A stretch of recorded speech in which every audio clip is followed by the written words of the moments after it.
स्वागत है। आज हम एक दिलचस्प दस्तावेज पर बात करने वाले हैं, the dark secret of Blackthorn manner. हाँ, ये कहानी है निकोलस नाम के एक शख्स की। बिल्कुल।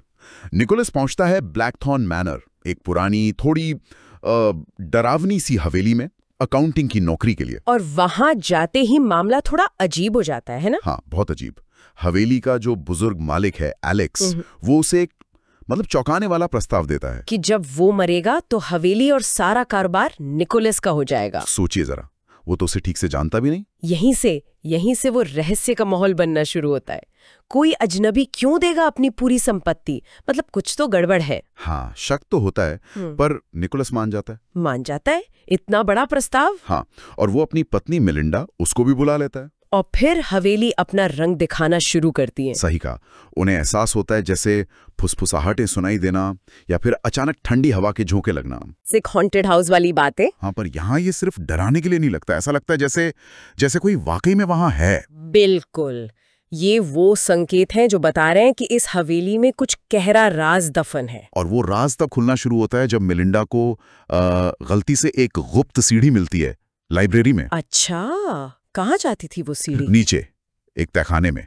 और वहां जो वो देखती है, वो तो बस क्या देखती है? दर्जनों लाशें पुराने फटे कपड़ों में पत्थर की सिल्लियों पर रखी हुई। बाप रे, ये तो बहुत ही डरावना है। वो बुरी तरह डर जाती है, भागती है ऊपर, निकोलस को बताती है। फिर निकोलस क्या कहता है? वो नीचे जाते हैं, वापस उसी जगह, लेकिन क्या? तहखाना गायब, सीढ़ियां भी नहीं है, सिर्फ पत्थर की दीवार। क्या? ये कैसे हो सकता है? निकोलस को लगता है मिलिंडा शायद थक गई है या शायद उसका वहम है। ये बड़ा दिलचस्प मोड़ है। क्या ये सच था या हवेली उनके दिमाग से खेल रही थी? हाँ, ये सवाल दिमाग में घूमता रहता है।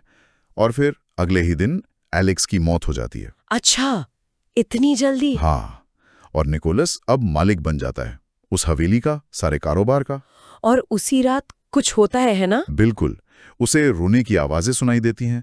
वो हिम्मत करके उसी गुप्त रास्ते को ढूंढता है और नीचे जाता है। इस बार तहखाना मिलता है। हाँ, और इस बार वो खाली नहीं है। मोमबत्ती की रोशनी में उसे लाशें, हड्डियां और भूत दिखाई देते हैं।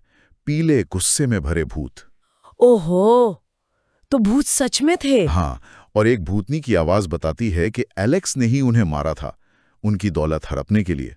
तो ये था एलेक्स का राज? हाँ, और भूत बताते हैं कि उन्होंने बदला लिया, एलेक्स के पूरे परिवार को मार डाला, उसे अकेले छोड़ दिया उसके गुनाहों के साथ जीने के लिए। बिल्कुल। और अब वो भूत मुक्ति चाहते हैं। मुक्ति कैसे? उनके जो अवशेष हैं, जो शरीर हैं, उन्हें जलाना होगा, उनका दाह संस्कार करना होगा। अच्छा, एक तरह का न्याय। हाँ, तो निकोलस और मिलिंडा अगली सुबह उन शरीरों को आंगन में लाते हैं। रात होने पर उन्हें जला देते हैं। और जैसे ही वो अवशेष राख बनते हैं, भूत शांत हो जाते हैं। वो धन्यवाद कहकर चले जाते हैं। हाँ, तो अंत में शांति मिलती है। हाँ, हवेली में एक अजीब सी शांति छा जाती है।